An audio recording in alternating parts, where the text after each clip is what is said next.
Lowell Rogers will be remembered for many, many things, and this is one of them.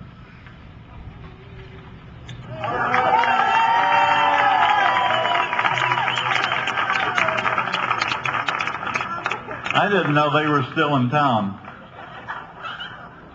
The League of Decency requested that I wear these. And if you've never seen me direct before, you'll know why.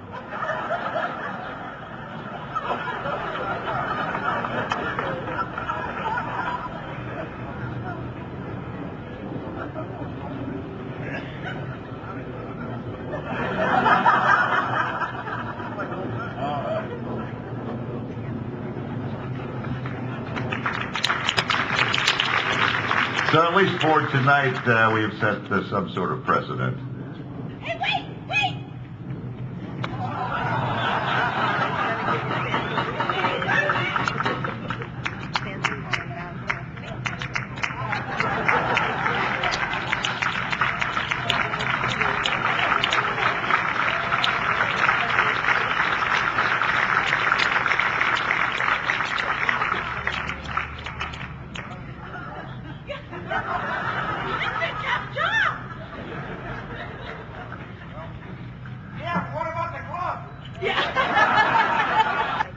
You may have noticed in the program, our first guest speaker was to be Quentin Tolby. Another engagement took him away from us this evening, but he certainly conveys a message of have a happy time tonight and remembering Lowell Rogers.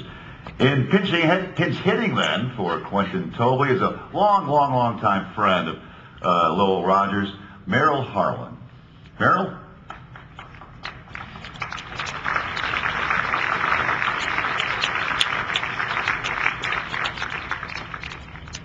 Here he comes.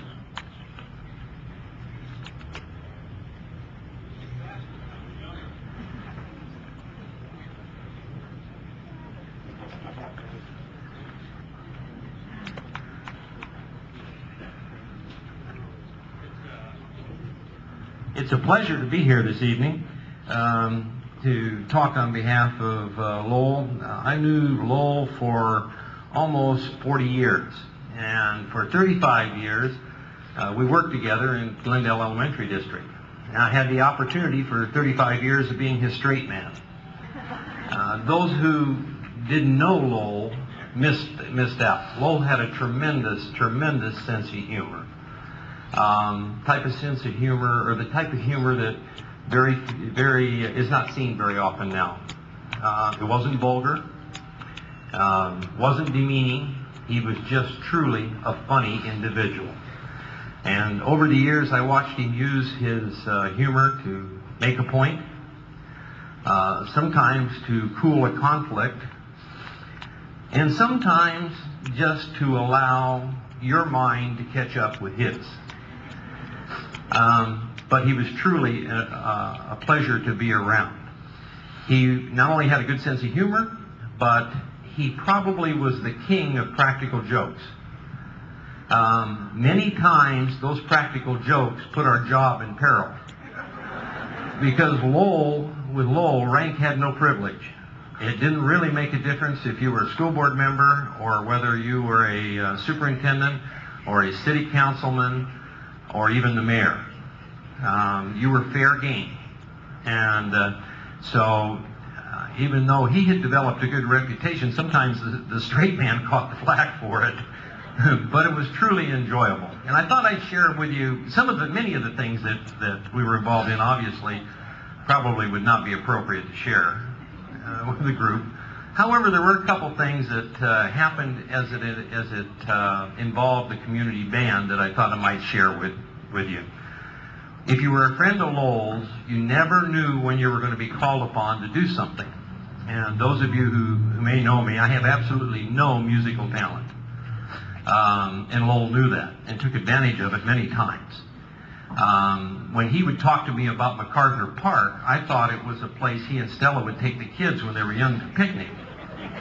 So I came down here every Thursday evening, and I used to sit back up there with Lee Stanley and his wife, And they made me sit way in the back in case there was any singing, and I'd have to move on further back out into the park so it didn't interrupt the concert.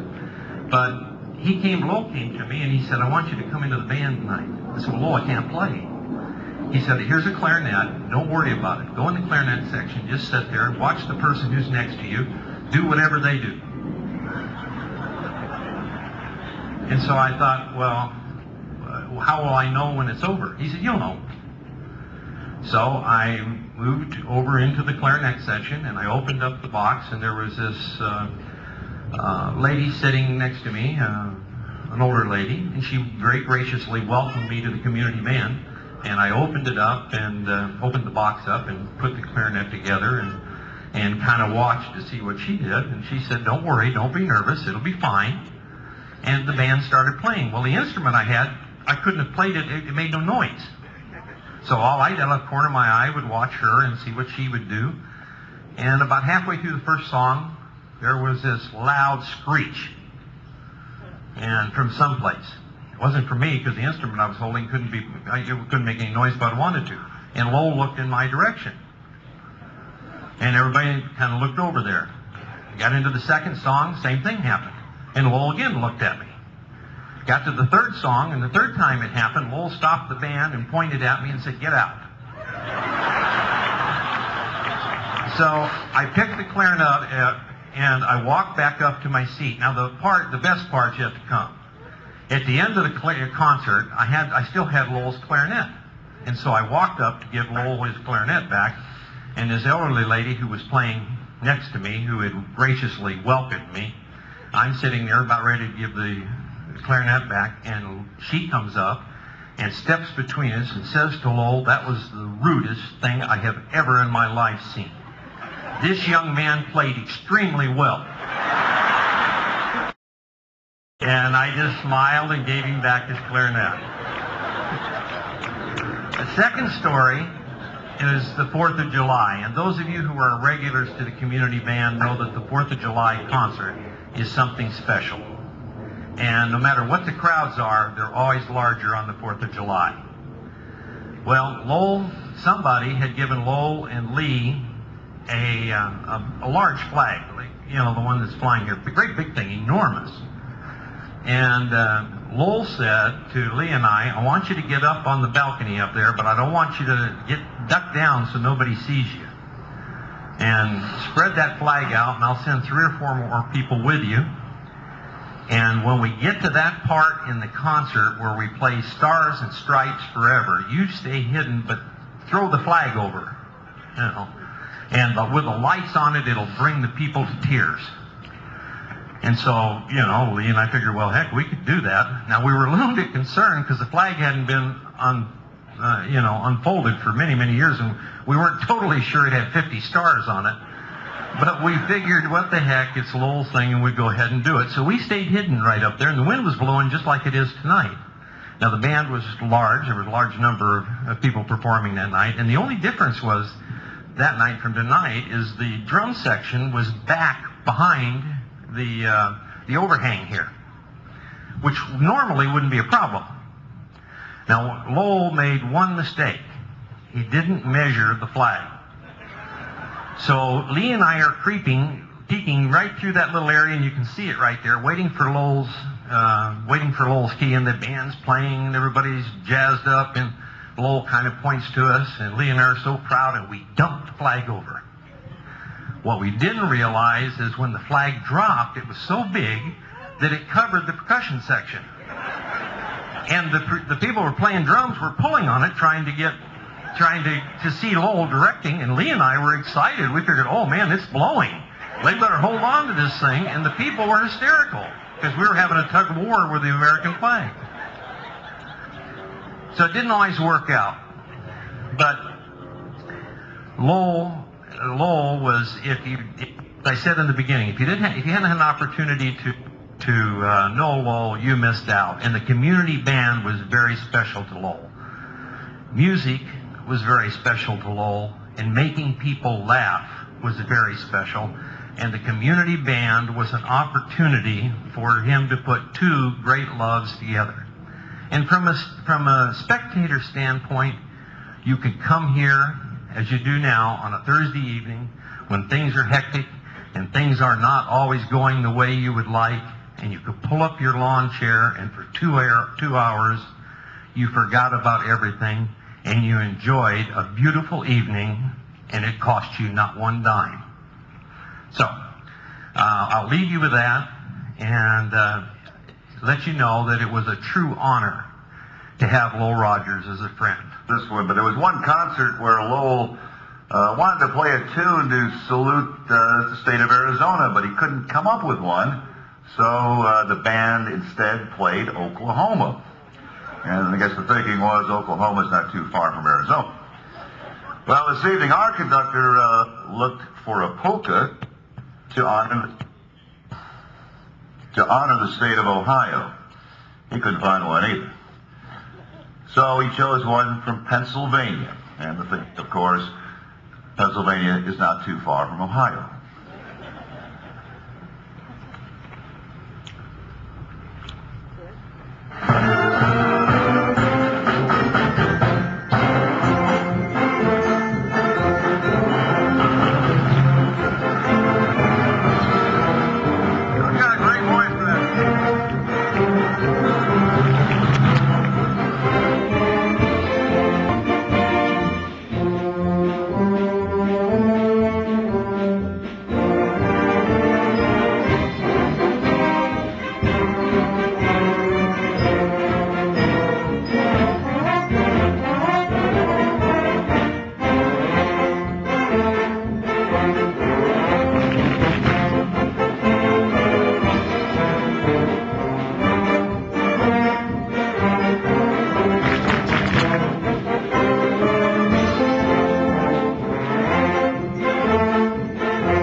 Well, for most of his adult life, Lowell was a music teacher. He was also the music coordinator for the Glendale Elementary School District. He was always warmed by the knowledge he gained about the history of the city he loved so much.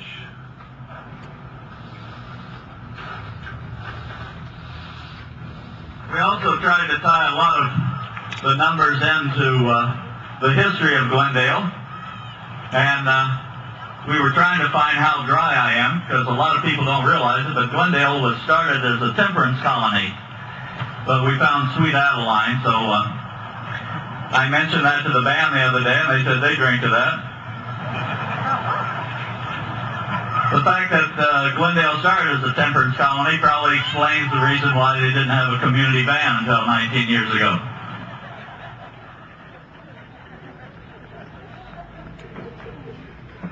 And with that, we'd like to introduce Bill Oz Wells, who is the music educator and charter member of the City of Glendale's Summer Band.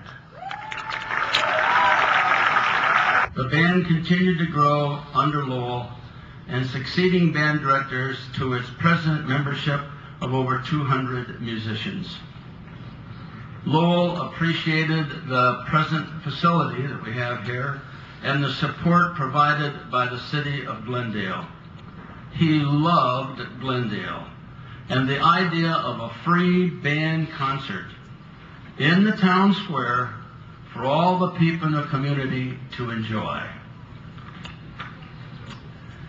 Many people attended the band concerts because they not only enjoyed the music, but look forward to Lowell's remarks between numbers. He had perfect comedic facility and timing. Some of the many remember his reporting on baseball scores. No team names, just scores. Lowell was my good friend. Over the years, we attended countless music meetings that helped shape the development of music in this state. We also adjudicated many band and state solo and ensemble festivals together. He was a thoughtful educator, a fine director, and adjudicator. I always enjoyed working with him because he was just fun to be around. Lowell had an honor band of Glendale students, which I sometimes helped when needed. During one practice, I noticed a small, thin little girl playing the third clarinet part. She couldn't reach the low E and F with her small fingers, and she would put the clarinet between her legs and played the key by opening and closing her legs like this.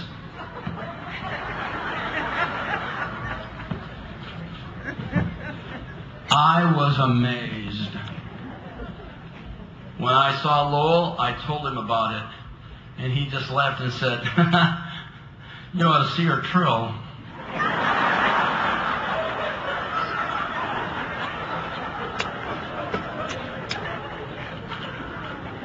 Lowell loved Glendale, music, children, and comedy. He hated school board meetings, which he was often required to attend as director of the fine arts for the Glendale Public Schools. He told one of the particular long, boring discussions the school board had concerning repairing and shoring up old landmark school. Lowell suggested solving the problem by providing the flocks of pigeons which roost on the school with Elmer's glue-laced food and let nature take its course.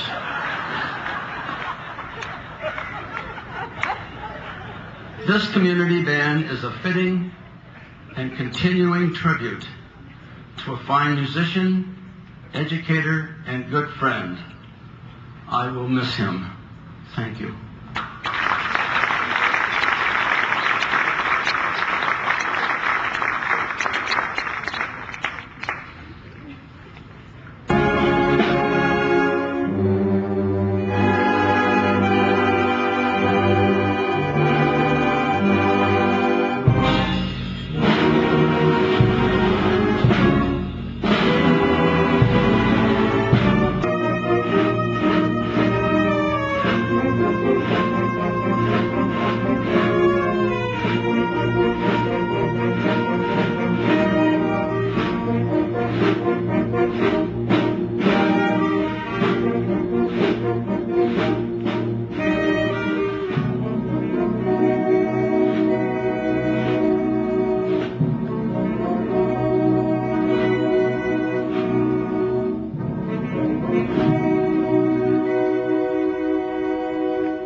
a consummate showman. He was also an astute politician. So let's visit the City of Glendale's 75th anniversary celebration, which was staged by the summer band in O'Neill Park. Trying to do something very special with the band, and what better way than to introduce you to some of the people that give you the opportunity to have such a band come to such a beautiful park on such a beautiful evening. They don't have a whole lot to do with the weather. They try to take credit for it, but all of the nice things that happen in this city is obviously being generated from the people to their elected officials. So I don't know how many of them are here this evening, but I would like to call their names, and if they are, would you please come up? Remember, come up with a smile on your face, because election's not that far away.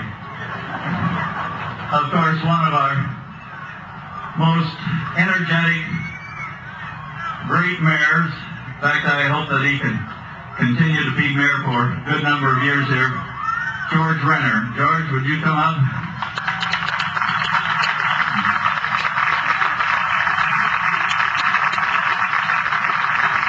The people that keep him in tow.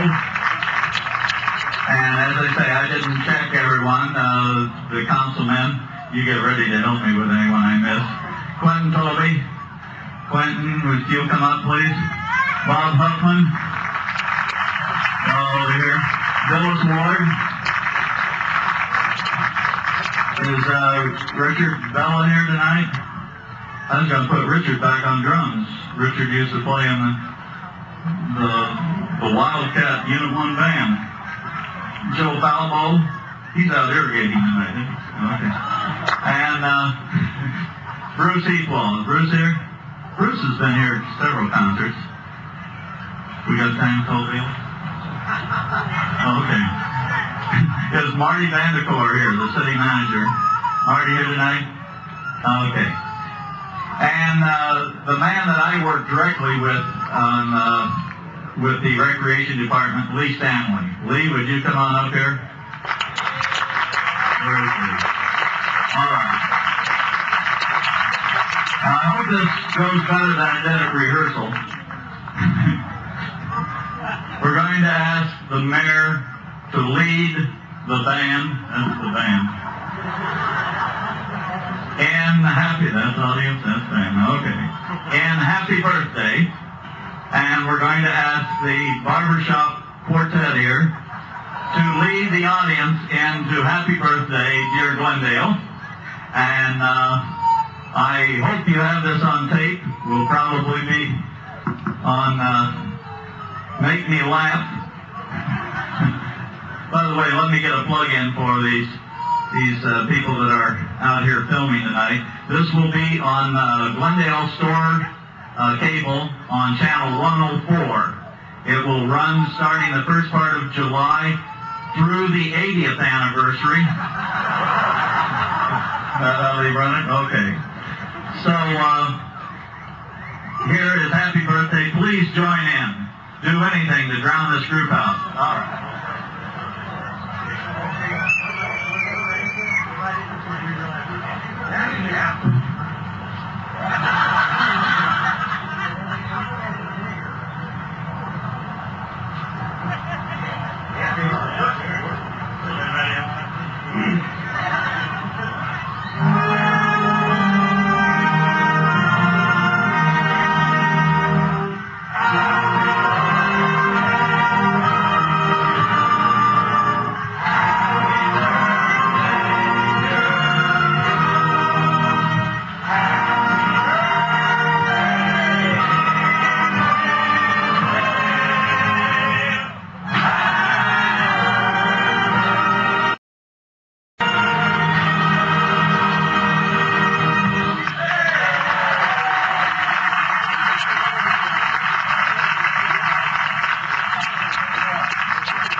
thank you all for being here. I think that Lowell would have enjoyed every bit of this. I would tell you that he created this band. I would also tell you that Lee Stanley and probably Lowell helped to create the very stadium, or the idea of the stadium that you are sitting in. I thank you all very, very much for being here and honoring Lowell in this tribute to him. Thank you again. Ladies and gentlemen, all you optimists, I knew at 6 o'clock we were going to give a concert. As long as we get 4 songs in, it's an official concert. We follow the same rules as the baseball season there. These people are a little timid about playing this kind of weather. This never bothered me. Lightning and all. I'm a poor conductor, so I don't have to worry about this. Hey, it was just a comment, not a vote. As a service to those who missed the outcomes of yesterday's baseball games, or perhaps the games that were played on the day of a band concert, Lowell would often read the baseball scores. And to do that tonight, here's Lowell's son, Kurt. See if everybody's caught up on the baseball right now.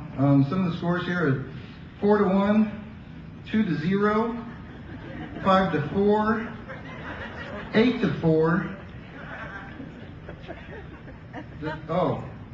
I'm sorry. The Astros and the Mets, Cubs and Blue Jays, Marlins and Mariners, Angels and Braves, and a partial score of 3. Thank you. Also, I wanted to thank you from the Rogers family to the band. Thank you to everyone here that has known my dad and has come out all these years. And a heartfelt thank you very much.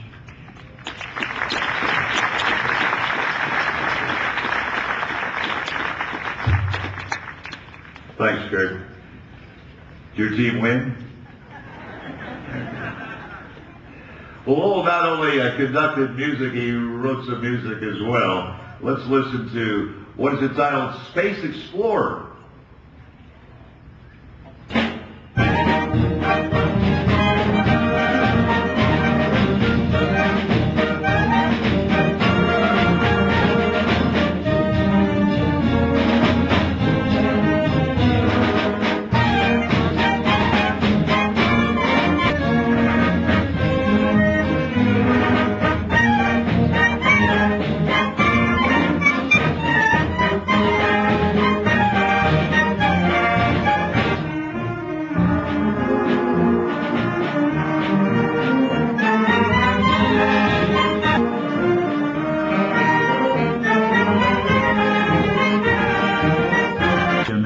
History lessons, some of the questions that came up, some of the people were asking when we first started how many people played in the band, and about half of them.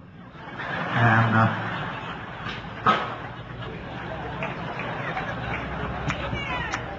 I know my claim to fame is I played for Lowell Rogers as a Glendale Wildcat at Unit 1 in his band.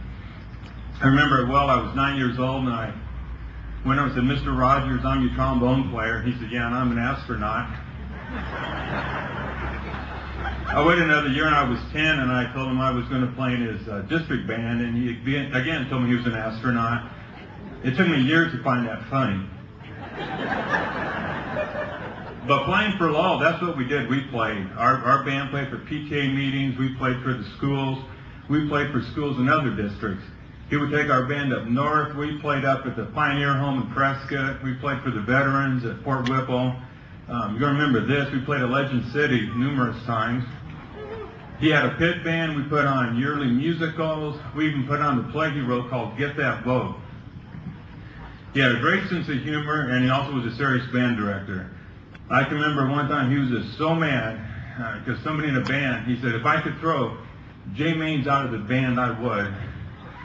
He thought Steve Allen was funnier than he was, but Jay played at another school and he couldn't throw him out of band. The one thing I tell you, I always remember playing for Lowell. It was a great time. Everybody enjoyed it. He gives a wonderful lecture on how to tell a joke, but more importantly, how to listen to it, because he's going to be telling the jokes. Thank you. This event, of what's going to happen right now, we are going to have the honor to meet our esteemed founder, a person who 30 years ago started this outfit. And who is that band? Lowell Rogers. And here he is, Lowell Rogers.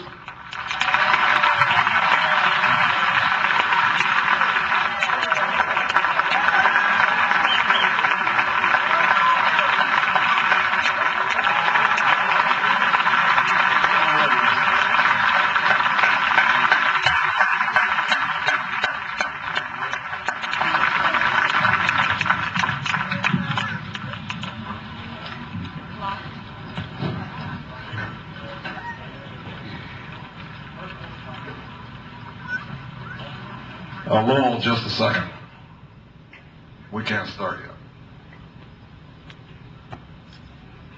We have some special people here on stage tonight. And these folks want to come out and greet you.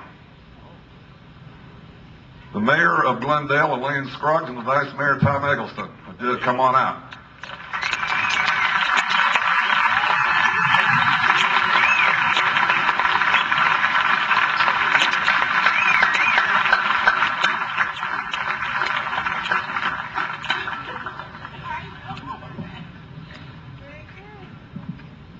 Lowell said, "You didn't tell me this." We were talking in the back, and he says, "You know, I'm going to conduct 3 numbers tonight."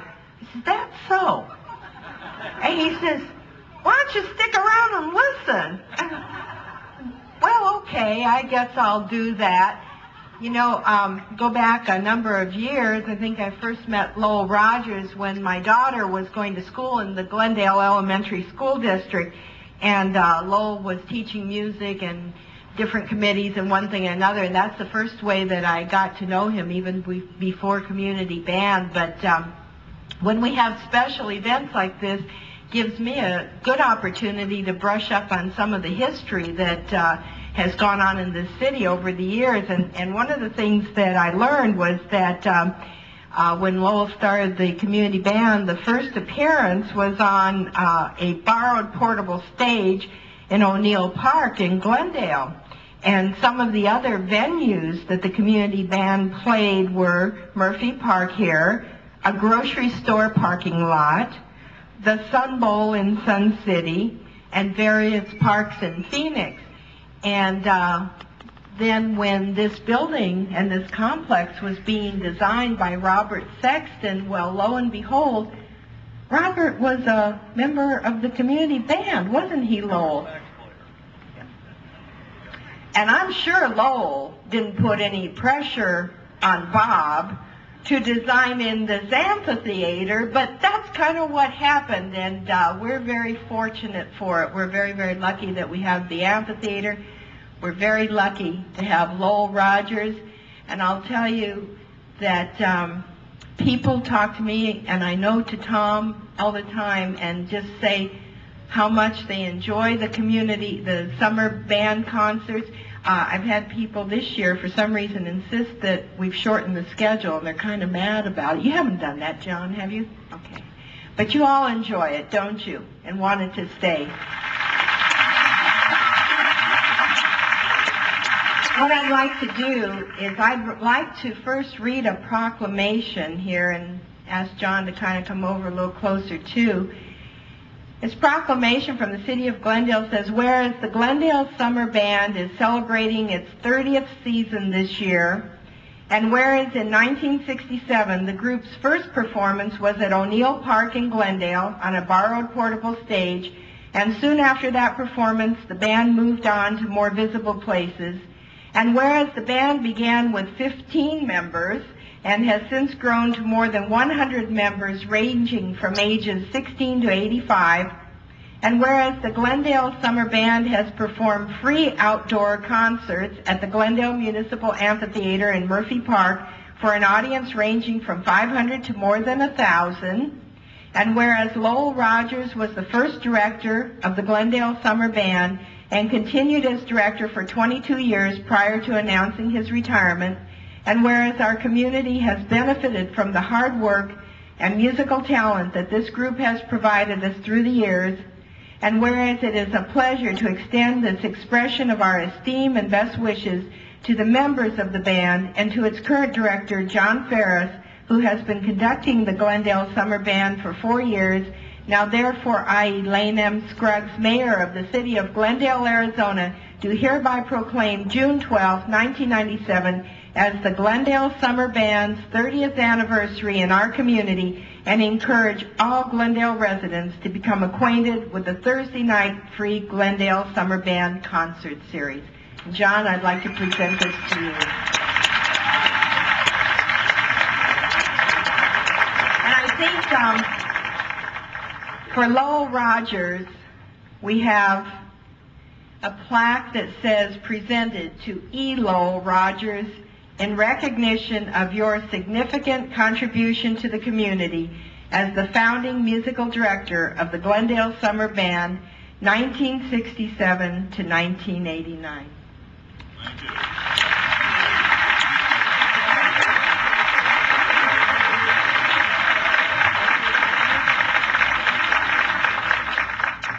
As long as I've known George and Quentin, that's the first time I've ever kissed a mayor.